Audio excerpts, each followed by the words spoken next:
Hey everyone, in this video, I'll show you how to add slide transitions in PowerPoint. Let's get started. So, the slide transitions are effects that play when moving from one slide to another. Here you can open your PowerPoint presentation and click the slide you want to add transition to.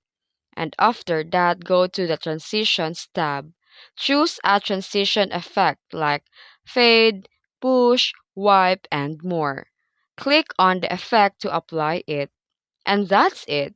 You can also change the duration, how fast or slow it plays. You can add sound.